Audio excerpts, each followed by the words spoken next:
Hi, Blastpop here. Today I'm taking a look at Napoleon Against Russia by Operational Studies Group, or OSG. The game design is by Kevin Zucker, whose enthusiasm for Napoleonic warfare and Napoleonic games is probably unexceeded anywhere else in the hobby. He's originally started off at SPI in the 1970s and has carried through with this passion until the present, and continues to publish games for OSG, his company, and I'm sure his passion. What we have here is a box copy of the game. Includes a standard size box. Very nice cover illustration. Everything about this package is sedate, feels good, it looks great, and in general has a definite artistic style that is consistent throughout the package. On the back of the box, you have a little bit more information, tells you a little bit about the history, a little bit about each of the battles in the game. There are 5 battles in one package. There's Smolensk, Battle of Volotino, Shevardino, which is part of the Battle of Borodino. You also have the Battle of Borodino and Maroslavets.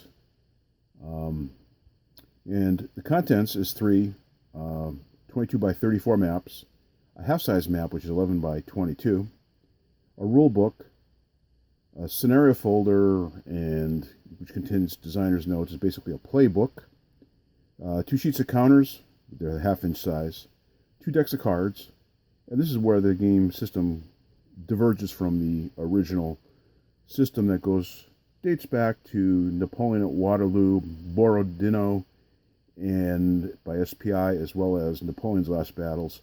Napoleon's Last Battles is a earlier 1.0 system that Kevin has modified through the years to try to become more in line with history and yet maintains a high level of playability. You got 15 player aid cards. There's player aid cards up the wazoo here. And to see what's in the game, first we have the system rules book. Now the system rules book is the standard rules for the game series. Rules books and player aids are available on the OSG website to get the latest and greatest iteration and version, as well as additional play aids and things that will help make your gameplay a little easier and less complicated. A little more on that later. The sequence of play is fairly standard. It's basically a movement and combat system with a command segment put on the front end, along with a weather and card segment to add cards to the play of the game. It's an odds comparison system, if I recall correctly here.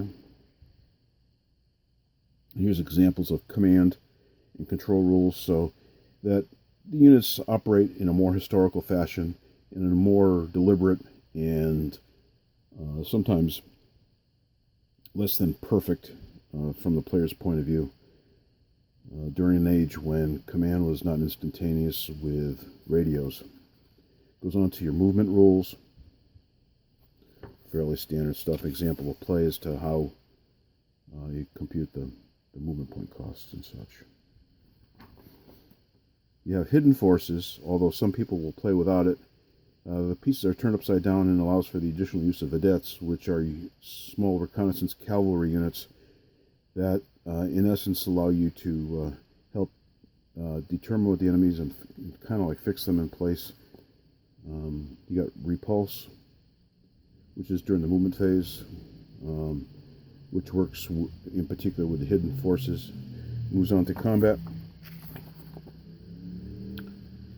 And combat modifiers. And then you also have a shock table as well.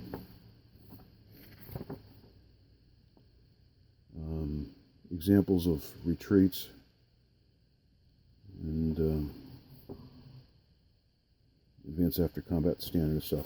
Nothing complicated here, nothing that a average Joe wargamer can no, rock their way through. Cavalry charges. Fortified places. And rules about the vedettes, supply, baggage and pontoon trains. Reinforcements, march orders, demoralization, recovery and organization, weather, and a handy-dandy glossary. And all that weighs in at 24 pages, including all introductory material, table of contents on the back page, as well as a purely graphic cover, no rules there. You have your study or playbook, which includes scenario information, historical notes, and design notes. So you have a listing of the scenarios, special roles,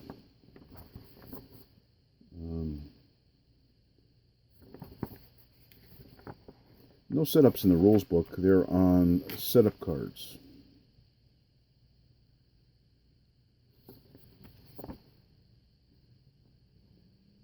You have a mini Smolensk campaign. So the introductory material runs about a dozen pages before you get into historical notes and a little bit about each battle. Obviously, the common theme is battles that were during the Napoleonic campaigns in Russia in the 1812 campaign.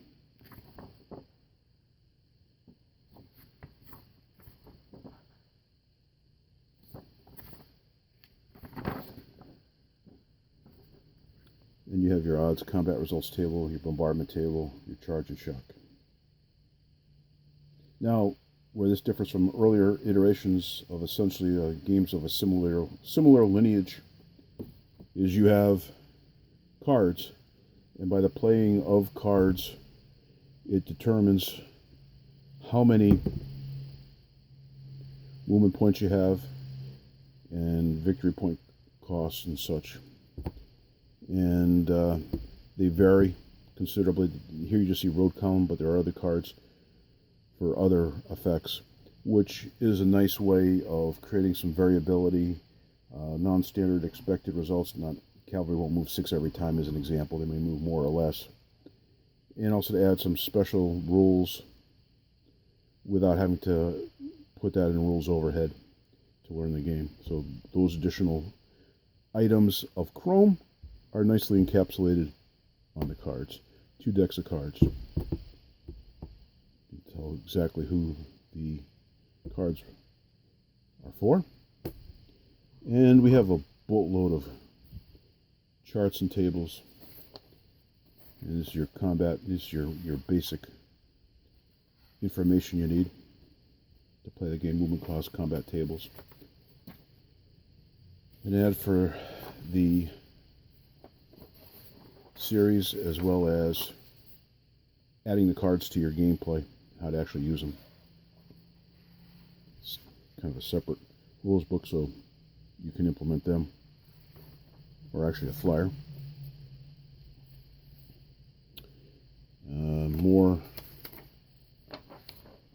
information, updates, or errata to a degree. You have your setup.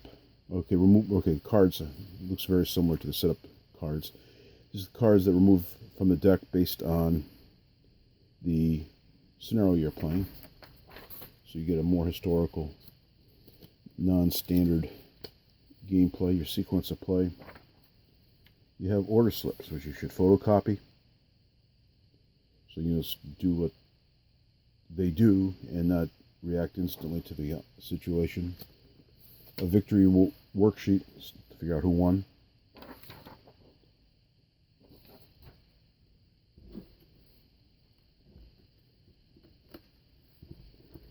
And as I flip these over,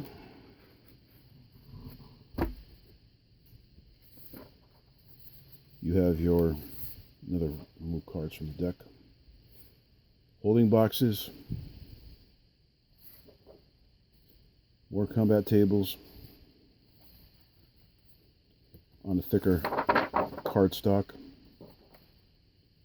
explanations, casualty record tracks with the combat results, war combat results with the casualty tracks for the coalition, and the setup cards.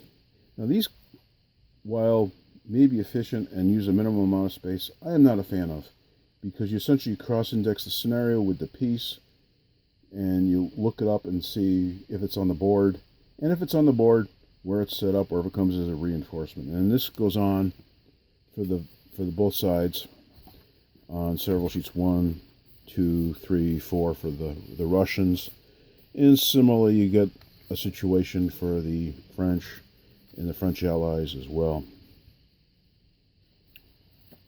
Not a fan of this, but fortunately what they do, and I think would be better in the first place instead of all these additional cards, is actually putting the setups on a game setup card, which is available from OSG from their website. So there's the plus there. So you can match up the piece, know what it looks like, and put it directly on the board. I think it's a little more efficient than this setup system, although some people seem to like it. And that's just me. And you have turn record tracks.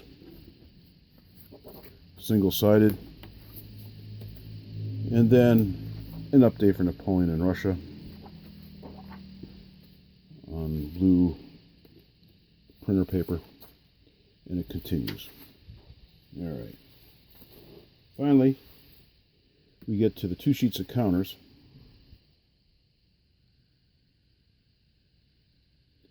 And feel free to pause your video to examine a little more closely if you so desire. And the back side, as you can see, for Fog of War, you have a nationality of a force, but you don't know what it is. Here, the brown core, reasonably thick, not overly thick, but comfortably thick and not oversized. And for the French, along with some system markers, again, pause as you desire, and the back side of the counter sheet.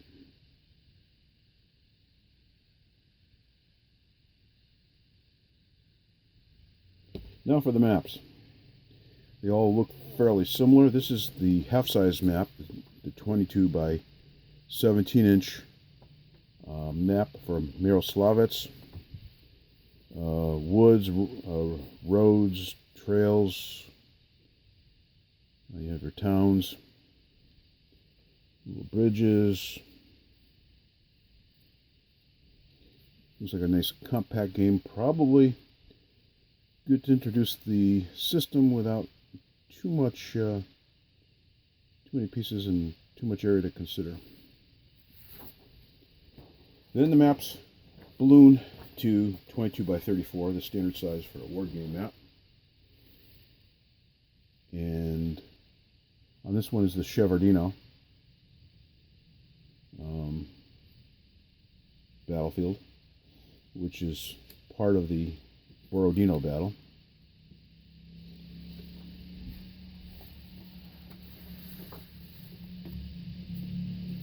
Matter of fact, the maps look so similar, unless you happen to have a terrain feature on it, they look like one map could be the other, but that's not a fault. It's similar art direction.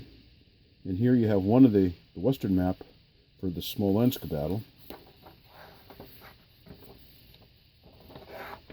And this is a 2-piece map where the west map connects to the east map lengthwise along this edge here. And that connects up to the other half of the town or city of Smolensk on the west side of the east board. You can see it right here. Maps are one-sided. They must have a winter effect or a cold effect, even though these battles occurred in September and August, mostly of 1812.